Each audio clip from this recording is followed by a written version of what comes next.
Okay, that's what I'm talking about. That's just 2 beats. It's not even a bar. So what I would do right now. All right, so today I have the MPC Live Mark II. I have not used the Live Mark II ever since I got the Live Mark III, so it's been a long time since I've put this right here on my desk. And today will be the first beat I make, and God knows how long it's been since I've not used it. I no longer have the Live Mark III, at least for right now. I sent it back, and so now we're going to be going back to the Live Mark II.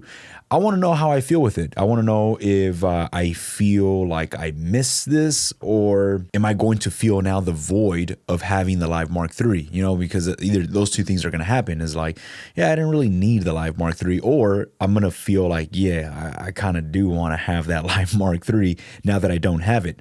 And also, I just want to hang out with you guys, and we can talk as I'm building something and just share with you some of the things that stood out to me of the Live Mark III as a sample-based producer. If you are new to my channel, welcome. And my style of beat making is just sample-based boom bap type of beats. The foundation of my beat making process, sample, drums, and bass. So for someone as simple as me, the Live Mark III has a lot going on. It seems very complicated for somebody new to the MPC, and you're probably questioning, like, do I need all that stuff? Well, if you're just chopping up records, I'm going to share with you some of the things that stood out to me of the Live Mark III that I think any sample-based producer might want to think about. At the end of this video, I'm not trying to sell you on anything. This is your money. You do whatever the hell you want with your own money. If you want to purchase it, awesome. If you don't want to purchase it, don't purchase it. I'm not trying to push anything on you. I'm just trying to share my excitement, things that stood out to me. So with that out the way, if you are going to purchase anything audio related, I do have links to Zounds.com. Zounds is where I've purchased most of my studio gear, being able to do their 4-payment plan system that they have, which is very helpful for someone like me. So if you're somebody that wants to purchase a new MPC, use some of my links. It does help out my channel without costing you anything extra. All right, so this is my initial impression now coming back to the MPC Live Mark II. Yeah, it does seem a lot more easy, a lot more simple to the eye. Now, all these buttons seem bigger to me, especially tap tempo. On the Live Mark III, the tap tempo is still there, but is a little smaller.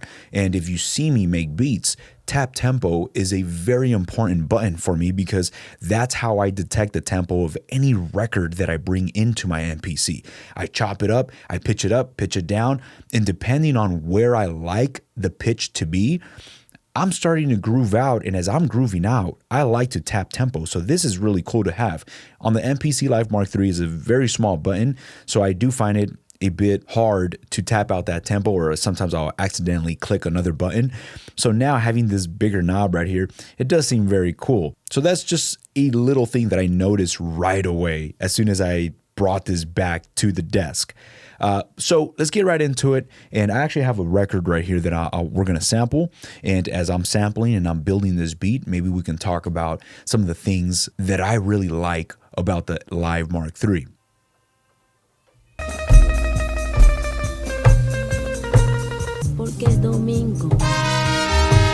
All right, so we have some stuff right here. All right, so the MPC Live Mark III, at least from the time that I had it, and I am going to get it back, by the way, some things that stood out to me in my sample-based production is the fact that it does have a faster processor inside. Obviously, it's a fast MPC, and you will notice it right away. There's no question about it that it is an upgrade when it comes down to the speed, the processing power that it has. It feels like a really powerful machine. The reason why I'm talking about the processing power is because I noticed, at least when it came down to stem separation and the new algorithm, the warping algorithm, those two things, since I'm dealing with samples, it is a night and day difference on how much better it sounds on the Live Mark III versus any of the older MPCs. So with that alone, not saying that every single beat that I sample, I'm doing stem separation and time stretching, but as a sample-based producer, to have something in standalone inside of your machine that sounds as good as the Live Mark III when it's processing that, it did feel really, really good. I actually felt confident enough to do stem separation in standalone and also warping. If you guys hear me talk about warping previously, I always went against warping. Like, don't use warping. It sounds horrible. Like, it's going to just make your beat sound really bad because of the artifacting that it has. But now with the better processing power, warping is usable. I was able to push it down at least 10 beats per minute without it breaking apart, that it was still usable. So being able to mix different samples and warping in real time as you're changing the tempo of your beats, you can already do that here on the Live II, but it just never worked. It just sounded horrible. So that was something that I'm like, okay, as me dealing with samples, I'm not doing it all the time, but when I need to do it, it is really good and it sounds better than anything else I've ever used. Also, another thing that I really like about the Live Mark III. Now, this other thing that I'm going to mention, it might not be relevant to everybody that does sample-based music, but having the hands-on step sequencer at the very top, you guys saw, I think I uploaded 2 videos, and you see how in love I am with using the step sequencer. I don't need it, okay? Yes, we have a virtual step sequencer on the Live Mark II. I'm not going to do that. I'm straight up, I'm not going to be pushing, like, no. The Live Mark III step sequencer, to me, is something I actually do miss.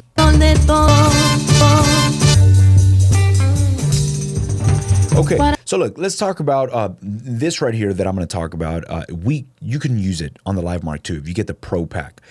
Clips, oh man, I didn't understand clips, and I was like, okay, is it now more sequences inside of a sequence? Like, it's just getting way too confusing. So for me, I was like, I don't know, like, this is just, it's too much now, right? Until I finally just connected, and it's pretty wild. And I will do a video specifically on clips alone, but let me just summarize why clips is so powerful for me. I say this so much, but I'm a mess. When I'm in the idea process of building and chopping, and right now, right, we have samples that we just chopped up. I don't know what I'm going to do. I have no idea if I'm going to go pad 1, 2, 7, 8, 10. Like, I don't know the sequence that I'm going to put together. I'm a mess right now. So that's where clips are my best friends now, because previously I would always talk about, well, use your sequences as rough ideas, right? Sequence 1, you can come up with one variation. Sequence 2, you can do a different variation. Well, now I don't have to do that. I can stay in one sequence, and right here on the track that I'm currently on, I can jump over where it says arranger, and instead of me recording directly onto the arranger of this sequence, I could instead now hold down shift and create a blank clip. And now I am no longer going to be recording into the arranger. Now I'm going to record an idea onto a clip. Clip is just, it's just like a little clipboard, right? Let's think about it as a clipboard full of blank pieces of paper. And guess what? Those blank pieces of paper, they're just sketches. They're just rough ideas that I'm going to think maybe this is going to work, maybe it's not. This is where it clicked for me, and at least for my creative side, because I say this, I'm scatterbrained, right? I'm a big old mess, and I don't know what to do right now. This is going to help me. The clips is going to help me, rough ideas all over the place until I connect with something. And once I connect with an actual clip, an idea, that clip or that idea is what I'm going to throw into the arranger. And the arranger is like my masterpiece. Hopefully that makes sense. And let me show you hands-on what I'm talking about. Right here, now I'm in an empty clip. I created an empty clip. It doesn't have a name. I'm not going to put a name to it because I don't even know what I'm going to do right now. It's going to ask me, how many bars do I want that clip to be? Do I want it 1 bar, 2 bars, 3, so on and so on? I don't know. This is what I love about this clips feature. I'm going to leave this to do not put any limit to how many bars are inside of this clip. just leave it to off. It could be automatically on, but I'm gonna just say, hey, turn off the bar length of this idea because I am in space right now. I'm floating, right? There's no boundaries right now when I'm in the ideas stage. I might come up with a cool loop of 1 bar. I might come up with a cool loop of 3 bars. It might be 12 bars. I have no idea. So in a way, this kind of like allowed me to take off restrictions of I'm in a sequence, a 4-bar sequence, or I'm in a 2-bar sequence. I need to come up with a 2-bar idea. Like, I don't like that rule or like that boundary. Right now, I just set it to off. So if I hit record and I start recording onto this clip, it's going to keep recording until I stop it, until I'm like, whoa, I got the actual phrase or the loop that I wanted. And once I hit stop, I'm able to select that perfect loop, or whether it's 2 bars, 3 or 4, I'll just loop that and I'll make that as one idea, one clip. Let me show you what I mean right now. Right here, I have something that I think sounds cool.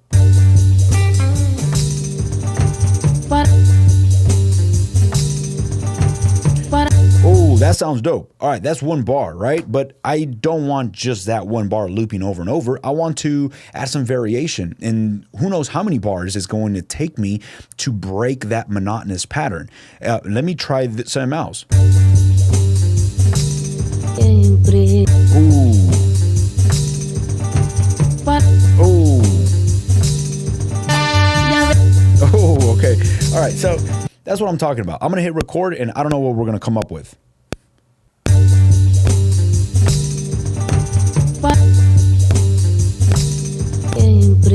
Oh, right there. Okay, so I had 2 bars and I hit stop. Once I hit stop, guess what? It gave me 3 bars. Obviously, I hit stop when it continued a little bit on to the 3rd bar, but I did not do anything on the 3rd bar, so it stopped at a 3rd bar. I know that my idea was only 2 bars long. So now I bring it back down to 2 bars. So now I have 1 clip. This is 1 clip of 2 bars.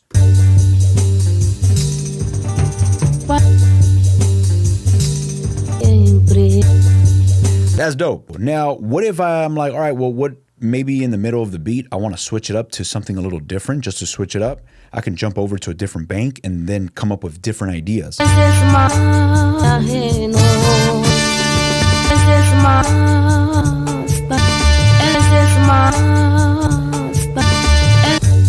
Oh, okay, so that's perfect. I have this loop is the foundation of my beat.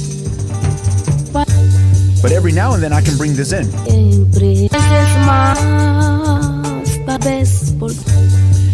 Oh, that's so cool. I'm going to do that. I'm going to create a brand new idea, a brand new clip. This one, I'm going to hit record and I'm going to record this different idea.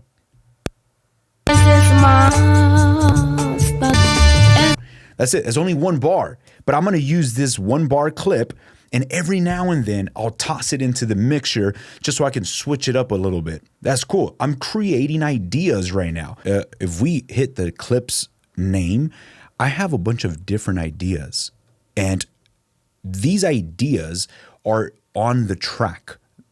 Obviously, that track is in sequence 1. There is nothing recorded onto the arranger. So if you're like, what am I listening to? I'm just listening to the clips. I'm not even listening to what's on the arranger yet. The clips are on the tracks. And then later on, I can tell the MPC which clip I want to throw into the arranger. Meaning, hey, out of all these rough ideas, I like clip 2 the best. Let's put clip 2 in here. And then I like clip 3 every now and then. I'll put clip 3 right here. Like, you start piecing everything together. And for me, it's just allowing me to build a beat using these clips feature. Some ideas or some clips might just be ridiculous, right? I'm like, oh, that sounds kind of horrible. I don't know what I was thinking. That's fine. We don't have to use it, and we don't have to throw it into the arranger. Whatever goes into the arranger is like my final draft. Like, oh, okay, cool. I'm happy with this. So that's kind of how I'm building. Look, I'm going to leave this on clip number 2. I'm going to create a brand new track. Let me create a blank drum track. And right here, I'm going to Also, I don't want to record this drum idea into the arranger. I'm going to hold down shift. I'm going to create a brand new clip for my drums. And since I don't have the step sequencer, if you guys watch, again, the previous video, you'll see how I'm building a beat using the step sequencer in real time while I'm browsing for sound. It's so powerful. I love the step sequencer. I want the step sequencer. If I had to buy an MPC Mark III just for the step sequencer, I would consider it. Again, that's personal to me because I had so much fun when I was able to use it. So obviously, I'm still going to build my drums and I'm still going to create my idea. This one, I am going to make it just a 2-bar clip, and I'm going to just start browsing for some one-shots. Today, I'm going to be browsing and I'm going to be using this Damian Flores. This guy is crazy. I'm sure you've seen Damian Flores with his beats, the way he puts beats together. Well, he has a brand new sample pack. Check it out. I'll leave a link down in the description if you guys want to listen to this. There's actually drum loops if you guys want to use some of his loops.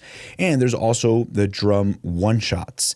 And there's also drum programs for your MPC. So depending on how you want to build your drums, they have it all within the sample pack. I'm going to go to one-shots. And as I open it up, I'm going to browse for some kicks. As we're listening to some of these kicks, I'm going to hit play and it's going to be looping that clip.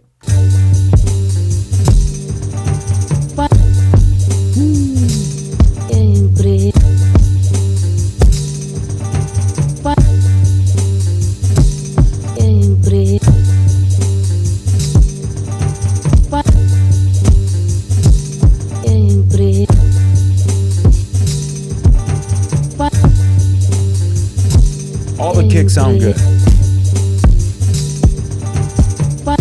See, I can't fill up the whole entire 16 pad. They all sound good. I'm gonna go to the snares.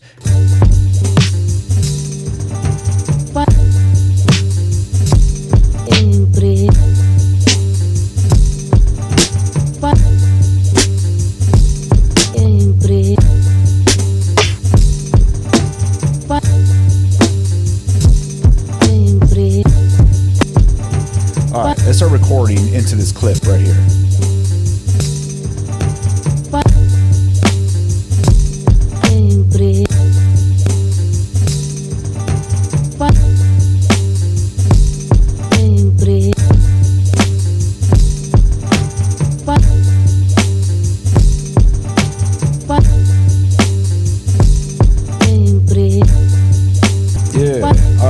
Let's start listening for some hi-hats.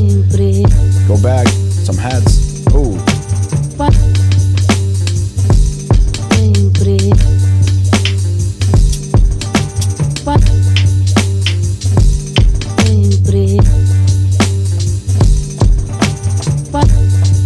Turn off TC with this.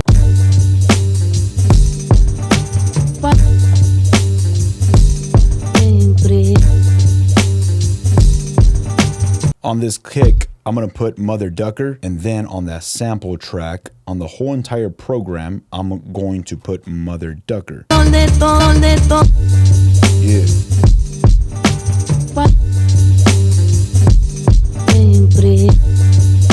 Yeah.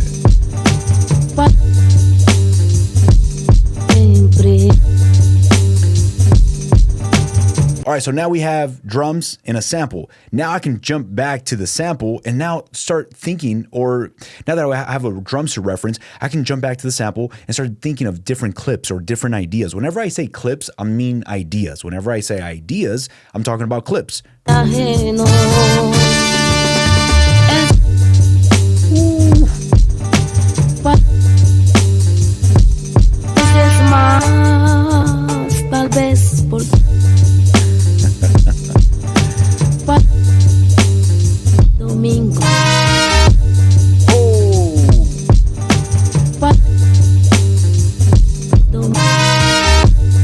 Hopefully this is not confusing you. And if it is confusing you, I promise you, I will do a dive deep with just clips and piecing everything together. I'm just sharing some rough ideas right now on what has stood out to me with this new update, because I have my Instagram, and if you don't follow me on Instagram, make sure you follow me on Instagram. I'll leave a link down in the description. I get more personal with the people that follow me, and I ask questions. And you guys follow me on Instagram will know I talk a lot right there, and there's a lot of Q&As, and we have a good time. But one thing I notice is that there's a lot of people that have not jumped over to the new update of the 3.0. Look, I know in my last 2 videos, I didn't do enough talking. Like, a lot of people are like, hey man, you're not talking enough. And it's so funny. I feel like you just can't please everybody on YouTube.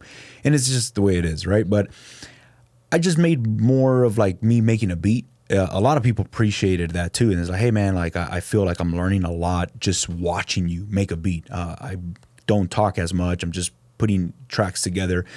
And when I'm talking the way I am right now in this video, I feel like I'm more talkative, but I'm not going to finish this, right? I've just chopped up a few records or a few ideas, and I'm mainly just my energies on the talking part. I hope that I'm just kind of like moving forward, I can have some type of dynamic within my channel where I could just focus on making a beat. You know, like I actually enjoyed a lot those 2 previous videos because I wasn't as talkative, and I was able to just kind of focus on my energy on putting tracks together and building a beat and kind of having some talking. So hopefully I can do that a bit more, and having some talking videos where I'm actually just talking my mouth off and we're nerding out with gear. Guys, thank you so much. I really appreciate everybody that has watched the video to the end.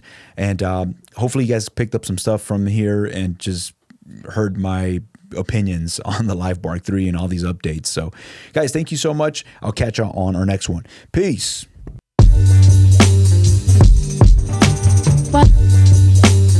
Domingo.